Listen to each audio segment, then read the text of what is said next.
Hey, sister. So it is it's January 16th, 2024, 8:27 p.m. And I just text you I got a message from your higher self. So I was going into um your woo-woo self and I was checking to see if you had any swelling, misalignments in the nervous system, atrophy, stenosis, paralysis and all that, and cleaning all that up. Oh, stenosis. Susan Elaine saying Crandall. Do you have any stenosis? Is there any stenosis? All right, no. There was some paralysis going on somewhere in your body. Hopefully we freed that up. I didn't see any restrictions. There was some atrophy going on. And so we went ahead and also there was misalignments in your nervous system. So anyway, just so you know, I was working on that. And while I was there, I asked your higher self, do you have a message? And I got Apple, nope. So I wasn't sure what that would mean. And I was actually thinking about going to bed. And then your higher self started chiming in big time. And I'm trying to sort it all out. So I went ahead and sent you the text, Apple, nope. And then I sort of sat with that for a little bit to try to sort out what does that mean? Does that mean that we have Apple wrong for this woman's name who hooked up with James P? And I got no, her main name was Apple. But as I tuned in a little further, um, I was like, okay, so is there any record out there that we can find that it's actually her father? And I got no. So I'm thinking, well, will she understand the text message I sent? And then I got yes. And I'm sitting with that. You text back and say it doesn't make any sense to you. So okay, it is what it is. So I sat with it a little bit longer, and then I'm like, okay, so show me this picture. What are we trying to convey? So here's what I get. I feel like her last name is Apple, but the apple that you recently came across is not the right apple, not in the direct sense. I don't know if it's like peripheral associated. Maybe you could kind of find it out here, like through a process of elimination. But I'm not real sure if that's going to work either. Um, when I tuned a little bit further, I'm getting that Amelia Apple's family is I don't think there are any records left for us to find, if there were any even at all. So as I kind of go into her, I don't know that her father was a landowner of any sort, maybe not in one place long enough to be counted in a census. I don't know, but I feel like there isn't much there to find when it comes to her. And so I'm thinking, well, if there's not much to find, then why is Amelia the key? And that's where I went.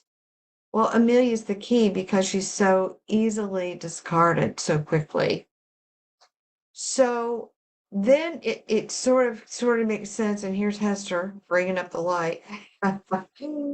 Oh boy, I should be recording this. Oh, I guess I am recording it. Am I recording? Yep, I'm recording. Of course, I'm recording. Um, that light's been fairly steady over there, but then it kind of illuminated a little bit more because it caught my eye.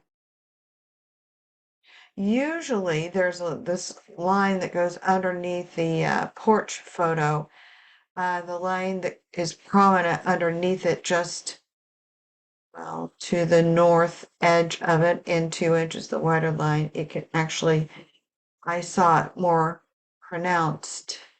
It's interesting how it records though.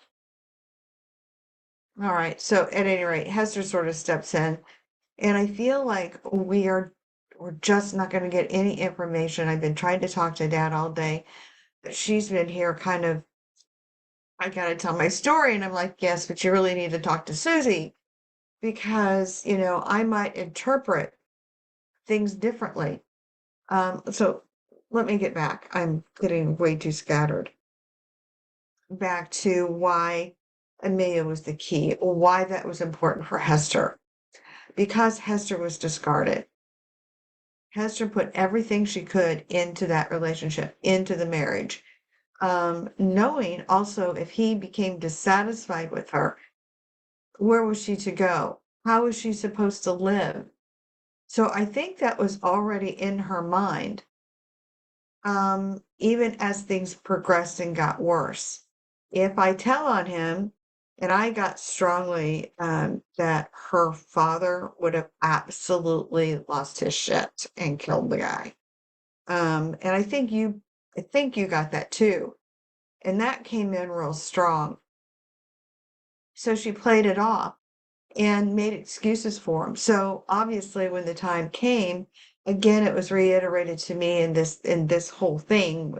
I just asked you if you could talk and you can't, um, was that he discarded me and he discarded me saying, I hear fruitcake. And nobody believed her. Even her own father was really skeptical that he was as bad as she was saying. So it's almost like if you go back to Peckerhead, you didn't hardly, I mean, you say, okay, yeah, Sally, but you're probably exaggerating what he's done until the point where you saw he was worse than what I was exaggerating. If that were the case, it probably was. I was pretty emotional. But at any rate, this is why it was so easy because she was able to hide that, like, if I got a black eye, like your friend, she got kicked in the eye by a horse, when in reality, her husband knocked her one, So imagine Dee going back and say, well, you know what? He was really brutal. And after you've painted this picture of what a great guy was. Now, fortunately, Dee has a lot more credibility with a lot more people. And that time, people were thinking in different terms. And you already know that. So, but why Amelia is the key is because there was that friendship. I think she felt that she had to align herself with the new woman in James' life so she can have some kind of contact with her children. And so, and she became worried for her, knowing how he could be. I also feel that the older he got, the more he drank. So in the beginning, when James P. and her were first together, he would drink and occasionally he would become gruff, but I don't believe he ever became violent until about the year 5. And then I think he popped her. And I think that sort of came as a surprise. I do feel that Henderson witnessed it. Will you please stop? She's just come in. She's got water and food. She always does this time of night because I'm not, I don't know, doing something, playing ball probably. Um, and so Henderson believed her, and I do feel that they got into a James P. and he got into a fairly big argument over it when he was probably a teenager.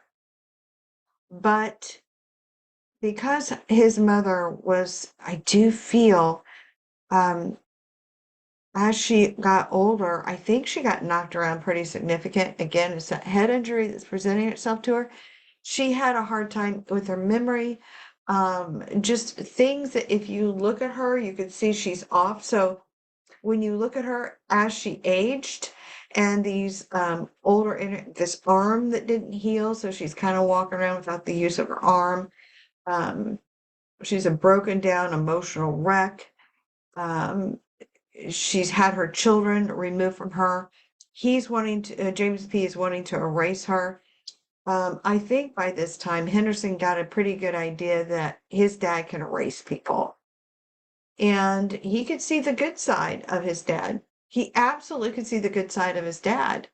I do feel Henderson knew that alcohol changed his dad. And so I think even though he could see his mother decline, and when you look at her from the outside, not knowing her, she came off very strange. Well, she came off strange because she was dealing with a head injury and, probably malnutrition and, God, I mean, think of where I went and where I'd be if I hadn't worked so hard to try to get myself turned around. So here she is. So she is, as much as she's really hurt by this new woman, she also knows this is the only woman that is going to give her access to her children. So she's got to befriend this woman. She is aware enough that she has to befriend this woman. Amelia's the key because what it does is reinforce to us with what little information that we have is that James P., when he was done with you, he got rid of you. Bit of a narcissistic trait, I would say. Um, who knows, if it's the only child syndrome, was that his example he was raised by? I mean, your guess is as good as mine. Your intuitiveness is as good as mine. We could tune in, start asking those questions. I mean, what questions are going to spawn out of this conversation? So this is why I had to get it off my chest and get this off to you right now. Because when I pull this information in, I oftentimes don't remember it. And that's just because it comes in so strong, and you'll know how this works. You'll think you'll remember it, you don't. And when you don't, it's not you. It's all this that is streaming through, and you just got to get it out, and it comes out with an urgency. Like you've got to say it now, or if you don't say it now, it'll be lost. And that's how it's coming through. Why I needed to talk to you. So this is why you get the video. So Amelia's the key because we can find her on one or maybe two documents. Other than that, we don't know this woman even existed. So I think we might be able to find her on the peripheral sense, but to find her parents, I don't think that's going to be possible. I've sat with this for a little bit today. Again, I don't know. It's questions you need to talk to Hester about when you're talking to her. But she is like, I have so much more to tell. And I feel like we're not going to get even back to Peggy's story, which I would love to include Peggy's story in this bigger picture because it really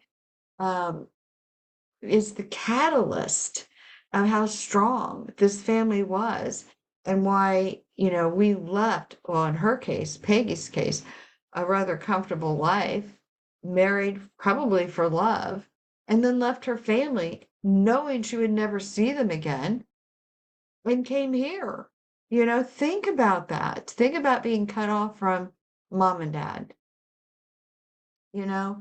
That is what needs to be conveyed is, we've lost a little bit of a lot of what forged us into a great country. And then we lost even more when we became the me generation. So there's got to be somewhere a balance that should be made. But you don't want this to be a lecture story. But I do feel it needs to be a story that has some backstory. Even if it's Peggy at one point remembering what her life was like and telling the story. She could hear the bells a tolling. Yeah, I think that's what it's, an antrim. So close I could hear the bells a tolling. Maybe she's sitting around the fire and talking to little James about this, and maybe that was conveyed, through some friends, that sort of thing. Anyway, So we have got to get Hester's story fleshed out before we can get to understanding the different personality types of James P. What is his perspective then, and maybe what is it now? Um, I would love to tune into him and get more information, but I can't get through him or get to him because her presence is so large and intense. So until we get her completely fleshed out and get her settled down, we're going to have a hard time talking to Henderson and Sally Hoagland. We're going to have a hard time talking to James P. We're going to have a hard time talking to James before he was, and James before he's, and then I would love to talk to Jane and Margaret. So Lester is the one that's coming through the strongest, and why Amelia is the key is just simply look at how he discarded me. He did discard me. Look, he had this, I feel like she was a much younger woman, and look, he discarded me. He discarded her. He discards people. So I don't know if he had a chance to discard the other one. Maybe in time. Who knows? Who knows?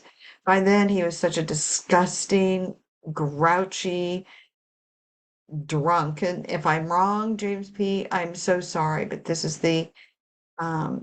what's coming through and why I had to tell you what I got tonight. So you may already know all this, I don't know, but let's try to get together soon and sort of flesh it out a little bit. I would love to do another Zoom with you so I can just watch the light.